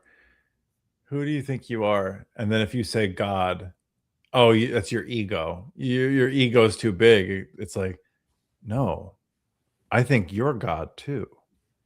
I think we're all God. I think this experience is so cool that it's just God experiencing itself. Like there's no thing. Like there is no thing that we report back to. It is everything. If you're reporting back to anything, that thing is here now. Like that thing has never left. It always has been. You're not going to go off somewhere and be like, hey, all right, this is what you remember that time on the stream where you were talking about the love, the lust, the grief. Your mom was in the chat. She was listening. That wasn't very cool of you. Like, I don't know why it sounds like in my version of God is Dave Chappelle doing a skit. But like that, like it's all here now, man. Like everyone's got it. It's so killer. It's so awesome. And that's why I think I vibe with you so much is like you help me remember that. And I experience that when we interact. Like I truly feel like you're one of the very few people where like it is this tennis game back and forth. I'm like, it's me to me. It's like myself knows that that's how I want to hear it. And then it tickles my ego. It tickles my mind. Like, oh, that's so cool. I want to feed it back to him. And like, that's where like, I feel this like entanglement. It's really, really cool. Yes. It's the same way for me when I was like having those realizations, like we can't even take a single step away from ourselves. And you're like, you can't take a step towards yourself either, whatever you said, right? Like you just completed my Alan Watts kind of thing in my head where I was just like so enamored of one part and you're like, yeah, but what about, I'm like, right. Yeah. That's, whether that is to anybody, right? Maybe, you know, when you meet a partner, you're both wounded in a certain way. Like for me and my ex, it was fucking dominoes. That's what we fucking, you know what I'm thinking? I know what you're thinking. Like, fuck yeah. What about this? The cheesy bread and this? Fuck yeah. Like, that's what was to me at that time. That was bliss. That was God. That was everything to me. So we connected with our wounds. We had some edibles once a week and we ate a shit ton of pizza. Fuck. Like, that was God to me at the time. But it gets mirrored to you. You go through the more suffering and pain and you start to refine your relationship. Your relationships just get refined. Now, nerding out in the most bliss is just words of love and light with my boy Ben. That's how it goes. That's Lori Ann's husband going from drugs to alcohol to gambling to phone games. And she's like, now he's on the phone games. I'm like, that's fucking beautiful. It's beautiful. He's just refining it. He's refining it. And that's the thing is like remembering like those edibles and dominoes or whatever nights you were having, like they weren't bad. No, they weren't bad. That's where I was at the time. They were not bad. There's nothing wrong with doing any of those things. I could go do that now. I'll go to Toppers. We'll take an edible, Toppers, whatever. It don't fucking matter. I have to exercise that one a bit because I turn into kind of like a gremlin when I take edibles. I'm not gonna lie. That's probably the next thing that would call in is like to take them and then not eat anything, and that would piss my ego off. So that would be the worst. That's really funny you say that. When I was smoking, I started doing that because I wanted to, because I was just eating so much, literally Domino's, cheesy bread, all of the stuff. Cheesy bread was my drunk and other stuff food too. Yeah. But I would, and all of a sudden it became like a discipline practice for a little bit. It'd be like, do this, and I would go, and my favorite thing then, once again, doing that then became a discipline. What I would do is go up the street, smoke, and then I would play basketball under the lights because my neighbor had like, we called it the Mikey Dome, and we'd go up there and we'd flip the lights on here, these overhead lights, and we'd just play basketball at night. And it was like we'd blast music, and I didn't need cheesy bread. Like it was like talk about nights and days, and you wish you could just have a split second of like being back in that moment. Like that's, I think, what I'm going to meditate to. I'm going to go back to that moment and just tap into that not the moment, but the feeling of, oh, that was freedom, man. Yeah, that's the old arena, but you are the new arena. There ain't no place to go back to an experience that had happened within you. Yeah, it's accessible. Well, it's in the book Meditations. If you're into Stoicism at all, it's like you talk about all these like vacations you want to go to. You can go anywhere you want in your mind. Everywhere you desire to go to, you have access to. Everywhere you want to go to, you have access to. You start going there, you start believing it, you start becoming it, you start manifesting it. It's not separate than you. It's just tuning that radio knob to becoming it. What does it feel like? That's why you hear me on all my coaching calls. I asked the number one thing. I did it when we were talking about grief. What does peace feel like? Because if you don't know what that, like, we want to embody it. We want to create more of it. We want to tap in more, because the more we do that, the more the radio station starts hearing those songs, playing those songs. All of a sudden, you become it. Yes. And realize you were never not it. It was there the entire time. Anthony Ray Hinton was a black man who spent 32 years in death row for murders he didn't commit. And my ex's mom gave me this book. I fucking weep like a baby. And this guy, he dated Halle Berry for 10 lifetimes in his head in those cells. He traveled to Paris 20 times. He went to Australia and lived with Aboriginals.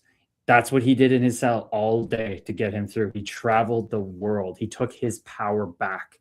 That place in the darkest, his room was next to the fucking electrical chair room. He could smell every one of his friends that had realized what they'd done, because they actually had done things and didn't want to die still. Knew they deserved it in the Meat Monkey spacesuit, but didn't want to, and know they shouldn't have to, and they didn't know any better. He met KKK members that spat at him when they came in, and as they walked by him to die, they cried out of love for him. He saw the whole range, and that's how he survived, by using his mind that way. It's so powerful, people. All is mind. You can do whatever the hell you want with it. Right now, you can picture any color, go to any planet, create any universe right here, right now in the stream. I'm doing it right now. I can create a whole fucking world. I'm flying around planet 645 where dinosaurs are like big cuddly chickens, and I can just like tickle their like I could fucking think of anything. You are in control of this shit, man. You could do whatever you want. Connect the where I get into that goes, what does it feel like to be there? That gets out of here. That gets into here, because I have a question for you. What color is this stream to you? What do you feel the color of this stream is? Pure white light, pure white light. And it's surrounded by rainbow colored lights. It's my boy Stefan's song. That's literally what I think about when I think about this. I get a really, really, it's like a light, it's a mixture of light blue and teal for me. But it's like a white flowing light, but it's like a really, really faint. It's like transparency down on the, but it's teal and light blue to me. And that's what I feel like. It's something I do on coaching calls. I go, what does that anger feel? What color is that anger to you? Because you can feel like there's stuff going around on social media, like which one of these binders is math? And like everyone like picks blue. It's like, what color is this? Like, get into that feeling of where are we going? If we're flying in the plane, if we're going to all these places. Erica said, can disassociate a lot in ways too. I did that a lot last year, would imagine places and go to sleep, but it would help me at least go to sleep. It's incredible. We talk about being a kid again, right? We have to learn how to use our imagination again. We have to learn how to play. That was never taught. We never were taught how to play. That was, if you look back, like this is coming through me now, like you were never taught how to play as a kid. That was inherently something you knew how to do. Is where did your mind go? Why were you so creative? Why did you do these things? Like you weren't taught it. You were taught how not to. Mm-hmm.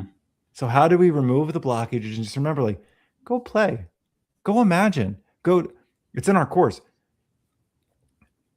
Oh God, that's so sick. I don't even want to get into that, but like, because now I'll just start talking about that shit. But like, yeah, the Phantom Self, get the fuck out of here. No surprise. The worst year of my fucking life playing hockey. Guess what the team name was? The Flyers, the Lehigh Valley Phantoms. Oh my God, that's right. The Phantoms. Mm-hmm.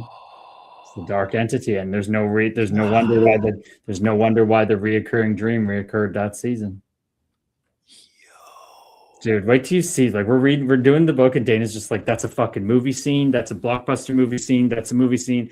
They're like, "Did you make this up?" I was like, "I swear to fucking God, I don't make anything up." At the time, it seems so normal. All of our lives are like that. We go through our lives, and I think it seems so normal at the time. But if you sit down and read stuff and write out your life, you're like, "That was like fucking profound. Like that's a fucking movie. You can't script that. That's all of our lives. You just have to get the fucking awareness to realize it, man. I'm telling you." There's a really cool on that note, I think it was like a clip from a Joe Rogan podcast, and it was like, you're the main character, write the story, like create the character arc, like your movie is your documentary, how does this play out? And it was a really cool idea for me, because I was like, well, what if my life was a documentary? What would be the next scene? What would this scene be leading up to? And all of a sudden it goes, how is this happening for me? Because it's got to create the next scene. What would you start your documentary with? What scene?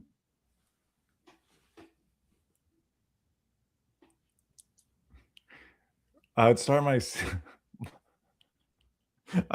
at me falling on the pavement and rocks getting stuck in my knee, and my mom telling me that I'm fine. Just because my mom's in here listening. But no, so really,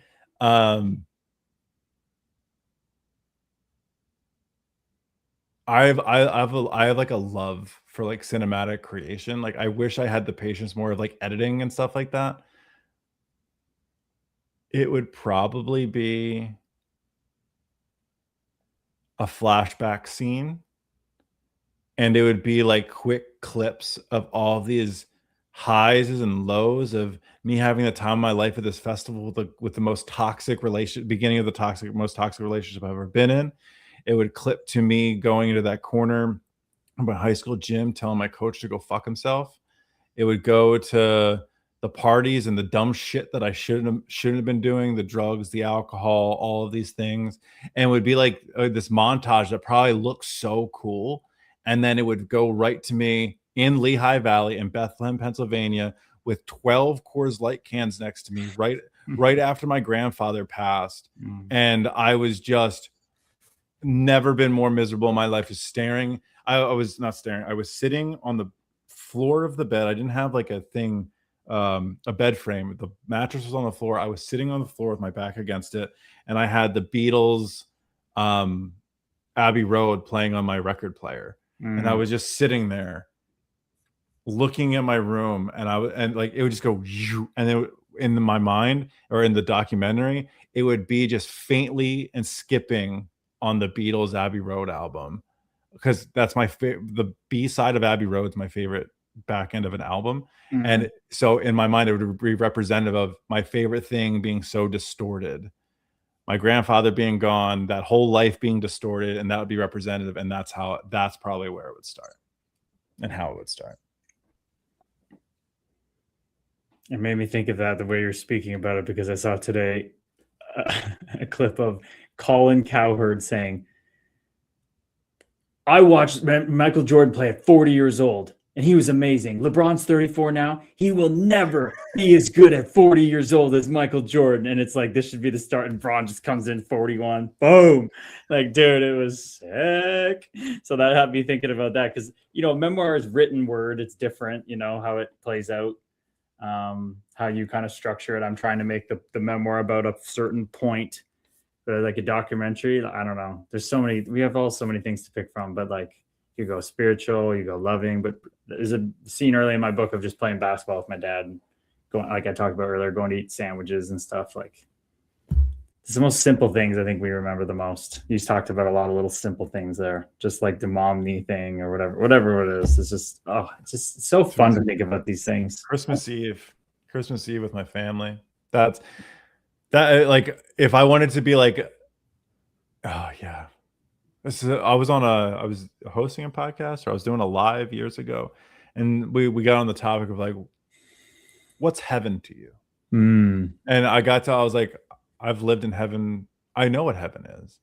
I've spent Christmas Eve with my closest loved ones, with my grandfather, my grandmother, everybody, and I got to experience what true love and bliss is. That's heaven. I absolutely believe that I've experienced heaven, and then once again, it's evolved. It's heaven on earth. Heaven's not a place you go to. It's a thing, a radio station you tap into. And like it was that thing. I was like, yeah, no, that I know what heaven is. I've been there, I've experienced it, and I have such gratitude and love for it that it's never left me. It can't go anywhere, and I tap into it as much as I can every day. But I am able to know what the radio station of heaven is because I was fortunate enough to experience it and be aware of it. To be aware of that's what it is. That's everybody has experienced it, but they have no understanding and awareness, like I didn't, that's what that is. Mm-hmm. It's not some place in the distance.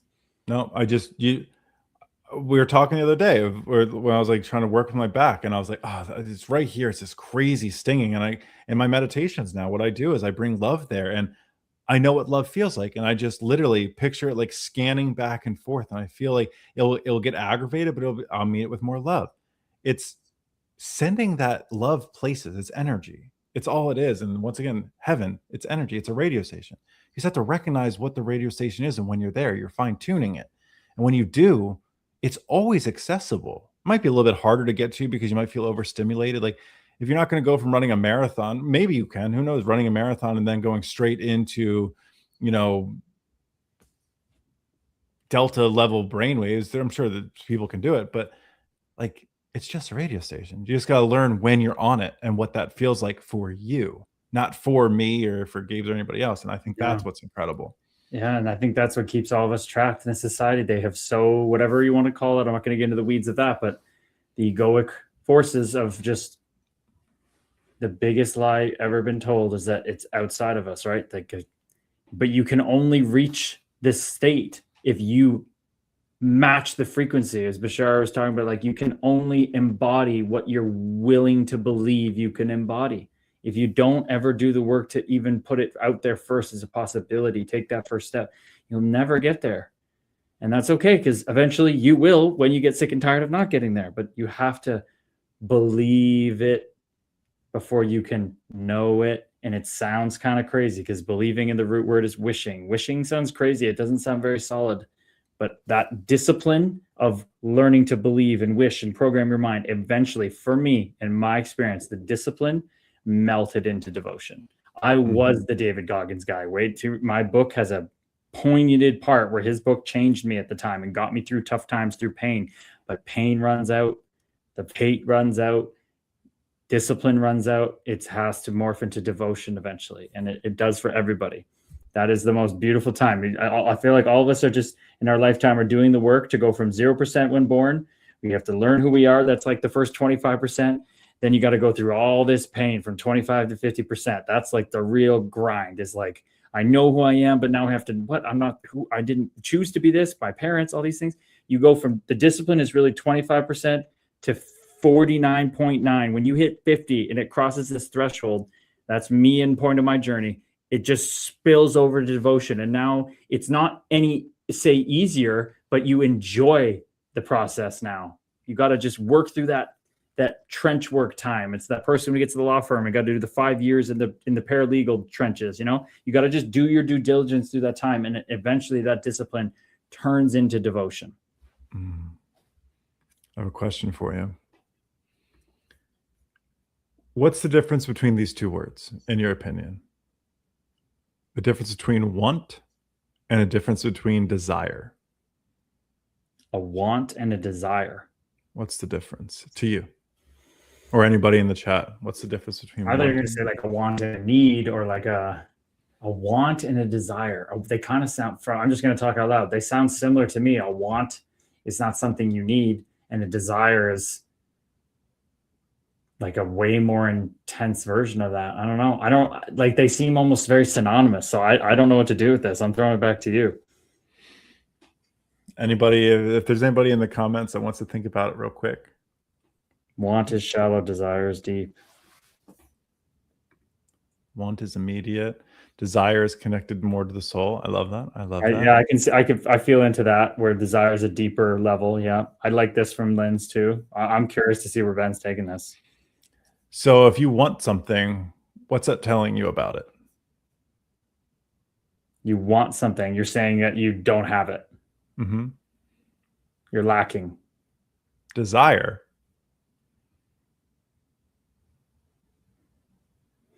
I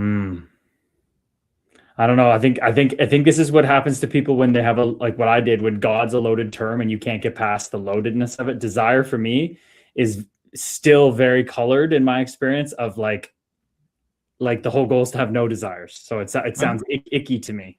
I understand. So desire, right, is my interpretation of it. And so this is from a book, Pocket Full of Money. This is the book. This is your book you're reading. Okay. Yeah, I finished the book, loved it. Okay. But this is something I took away from it. I thought it was a really cool talking point. It's one is from a place of lacking. Sherry said it, lacking. Mm-hmm. Desire is from a place of it's there, but it doesn't control you. You desire it. You want, like, you don't want it. You desire it, and then you let it go. Like, want is a place I don't have it. It's letting the mind know I don't have it. But desire is letting it know it's there. It's achievable, but I'm not controlling it. Interesting. And so, yeah. And that's why, because I would always be like, no, I want that. But when I want it, I can feel this emptiness of like, it's not there. I don't have it. But desire is, it's there. I'm just working on achieving it. It's there. It's attainable. And that's me letting it know. And this is where, even though boys of boys, like, I don't resonate with this at all. Like, that's the cool. beauty of the journey. Like, that's, and there's nothing wrong with that. Like, for me, it's like Osho said, desires are meaningless because all's been given without asking. So for me, it's like true desire is having no desire. So, but that's just how we interpret things differently. And there ain't nothing wrong with anybody's journey, people. And that's what makes this community amazing. I love it. And that's why we talk about it, right? Because I think I sit more on your bench with that, but it's something I've learned is almost, if I'm going to use the word, like, I want that, in my mind, I translate it to desire. I go, I desire that more.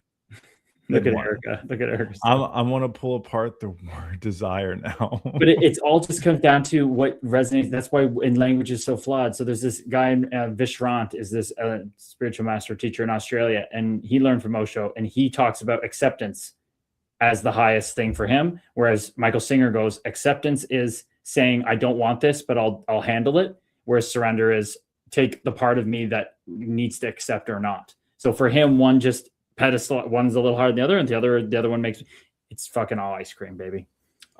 And the whole point of the conversation is just the mind tickling itself. Literally. Like, there's no right or, like, that's the thing. There's no right or wrong answer there. Like, it's not, it's like, what, that's why I asked, what does it mean to you? Yeah, exactly. I don't want you to tell me what it means to me. Exactly. I kind of know what it means to me. I want to know. My intrigue is, what's you, like, you have, I love that your outtake on, or your outtake.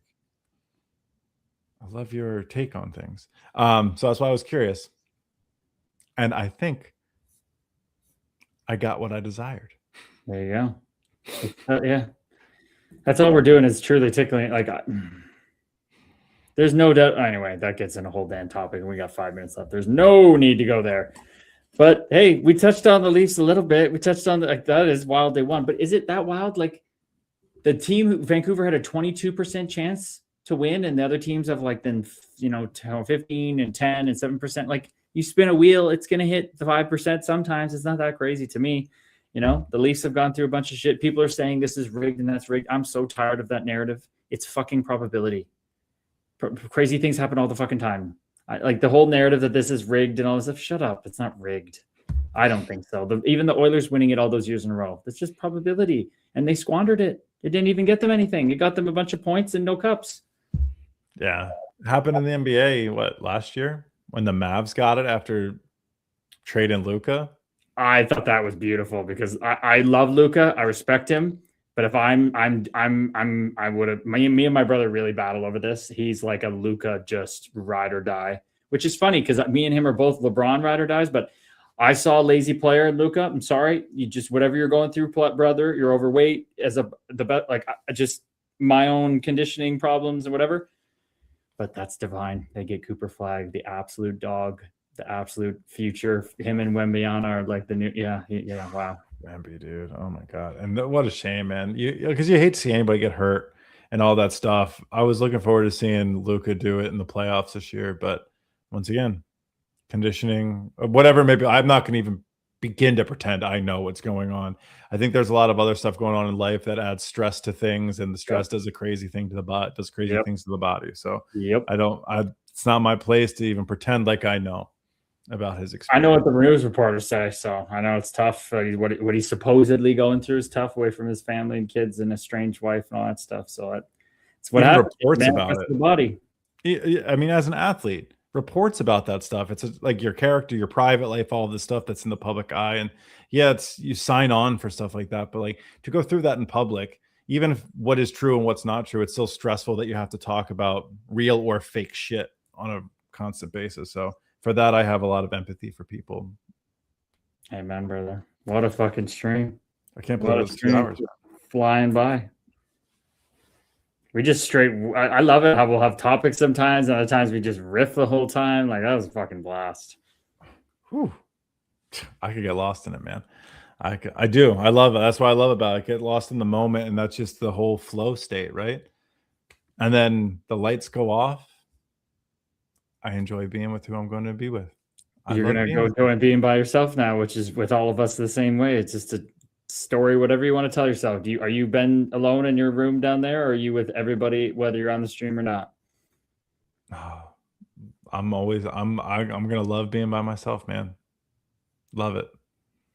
Love it, brother. What's the song? What song are you sending us out with today? I usually just go pick a random one, but usually I'm thinking about it in the background, but I don't know. What do you got one for us?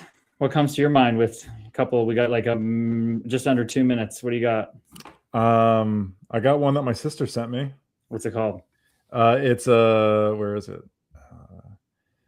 It's called Love on the Brain. It's a Rihanna remix. So it's Love on the Brain by Gigamesh.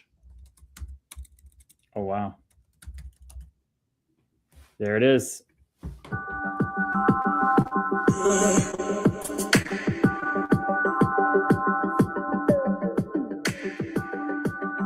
Okay. See where we get. And you got me like that. Oh. You love her, not fall apart. That's a familiar song in the background there. Baby,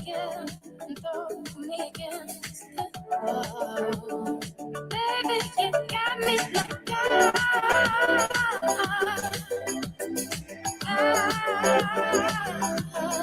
Don't you stop loving me. Don't quit loving me. Woo!